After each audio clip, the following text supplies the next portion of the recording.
നമസ്കാരം. കഴിഞ്ഞ ദിവസം ഉദ്ധാരണക്കുറവിന് ചികിത്സ തേടിയെത്തിയ ഒരു വ്യക്തിയുടെ അനുഭവമാണ്. ഇതിലെന്താണ് ഇത്ര പ്രത്യേകത എന്നല്ലേ? അവിടെ ഉദ്ധാരണക്കുറവല്ല പ്രത്യേകത 2015 മാർച്ച് മാസത്തിൽ ഈ വ്യക്തി ഇവിടെ ചികിത്സ തേടിയെത്തിയിരുന്നു. അന്ന് ഉദ്ധാരണക്കുറവ് ഉണ്ടായിരുന്നില്ല, മറിച്ച് അദ്ദേഹത്തിൻ്റെ പ്രശ്നം ശീഘ്രസ്ഖലനമായിരുന്നു. പലപ്പോഴും ബന്ധപ്പെടാൻ ശ്രമിക്കുമ്പോൾ തന്നെ ഫോർപ്ലേയുടെ സമയത്ത് തന്നെ ശുക്ലവിസർജനം നടന്നു പോകുന്നു. അതുകൊണ്ട് കുറച്ച് കാലങ്ങളായിട്ട് ബന്ധപ്പെടാൻ കഴിയുന്നില്ല എന്നുള്ളതായിരുന്നു അന്നത്തെ പരാതി. ഇപ്പോൾ വന്നപ്പോൾ ആ പഴയ ഫയലും നോക്കി. അപ്പോൾ അന്ന് ഇങ്ങനെയുള്ളൊരു പ്രശ്നം ഉണ്ടായിരുന്നത് കൊണ്ടാണ് വന്നത്. ആ സമയത്ത് ഞങ്ങളതിനൊരു 3 മാസത്തേക്ക് മരുന്ന് കൊടുത്തു. ആ 3 മാസത്തെ ചികിത്സ ചെയ്തതോടെ അദ്ദേഹം പൂർണ്ണമായിട്ടതിൽ നിന്ന് റിക്കവറി ഉണ്ടായി, പൂർണ്ണമായിട്ടതിൽ നിന്ന് മോചനം കിട്ടി. അപ്പോൾ ഇപ്പോൾ വന്നപ്പോഴാണ് ആ കാര്യം പറയുന്നത്. പണ്ട് ഞാനിങ്ങനെ വന്നിരുന്നു 2015 അന്ന് ചികിത്സയാണ്. അതിനുശേഷം ഇന്ന് വരെ ശീഘ്രസ്ഖലനത്തിൻ്റെ പ്രശ്നമില്ല.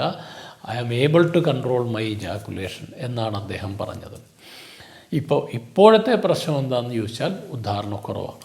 പലരും ഇതിനെപ്പറ്റി ചോദിക്കാറുണ്ട്. ശീഘ്രസ്ഖലനത്തിന് ചികിത്സ തേടിയാൽ അത് പരിഹരിക്കാൻ കഴിയുമോ?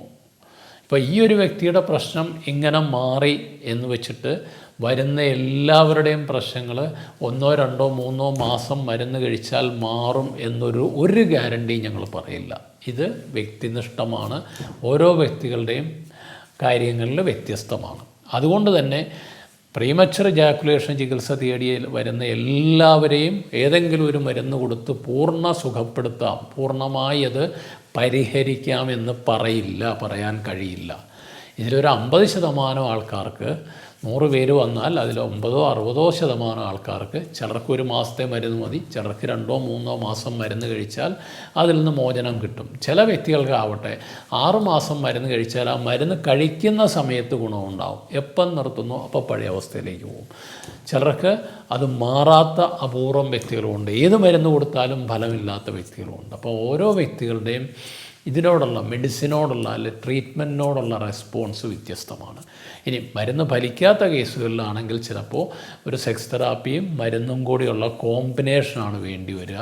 പക്ഷേ അതിന് പലപ്പോഴും ആൾക്കാർ നിൽക്കാറില്ല. സെക്സ് തെറാപ്പി എന്ന് പറയുമ്പോൾ 2-3 ആഴ്ചയൊക്കെ ഇവിടെ വന്ന് താമസിച്ചൊക്കെ ചികിത്സിക്കേണ്ടി വരും. അതിനുള്ള മനസ്സും സമയവും ഒന്നും ഇല്ലാത്തതുകൊണ്ടാണ് പലരും അതിന് സഹായിക്കാത്തത്.